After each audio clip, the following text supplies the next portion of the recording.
তো আমি দেখেছি মাধ্যমিকের আগে, তো মাধ্যমিকের 3-4 মাস আগে কিছু স্টুডেন্ট হয়, 3 ধরনের স্টুডেন্ট হয়।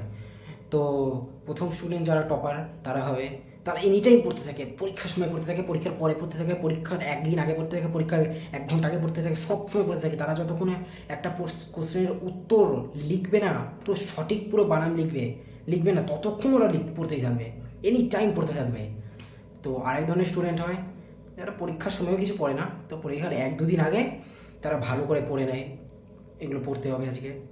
তো আরেক ধরনের স্টুডেন্ট হয় যারা আমার মতন, তো তারা কী ভাবে, কালকে মাধ্যমিক পরীক্ষা হবে, অনেক মেয়ে আসবে অনেক স্কুল থেকে, ভালো ড্রেস পরে যেতে হবে, হেয়ার কাটিংটা ভাবছি ভালো করে যেতে হবে, একটা মোবাইল নিয়ে যাবো পকেটে, মেয়েটা যদি নাম্বার দিতে চায় তাহলে আমি নিয়ে নেবো নাম্বারটা মনে করে, আর আমার বন্ধুদের সবাইকে সাথে করে নিয়ে যাবো। তো 100-200 টাকা নিয়ে যাবো, 200 টাকায় হবে না, 2000 টাকা নিয়ে যাবো বাবার কাছ থেকে চাই, যদি খাবার কিনে পাই বা কোনো মেয়েকে যদি পটাতে পারি তাহলে আমারই ভালো ভবিষ্যতের জন্য। কেমন এখন দেশে মেয়ের সংখ্যা কমে যাচ্ছে, ঠিক আছে। তারপর পরীক্ষা তো আছে, স্যারকে 500 টাকা ঘুষ দিয়ে বলে দেবো, স্যার আপনি আমাকে 500 টাকা পাস করিয়ে দিন, স্যার আসানিতে ऐसा ही होता है।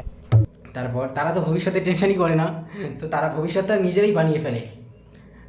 পরীক্ষা দেওয়া হয়ে গেলে বাবাকে বলবো একটা হায়াবুসা কিনে দিতে বা কেটিএম কিনে দিতে, না না না, কেটিএম কিনে দিতে বলবো না, কেটিএমটা এখন ছাপড়ি হয়ে গেছে, হায়াবুসা বলবো, নাহলে নিনজা স্টুয়ার বলবো, নাহলে ডেভিড পুত্রা তো আছেই অগির কাছে, ওর কাছ থেকে একটু চেয়ে নেবো।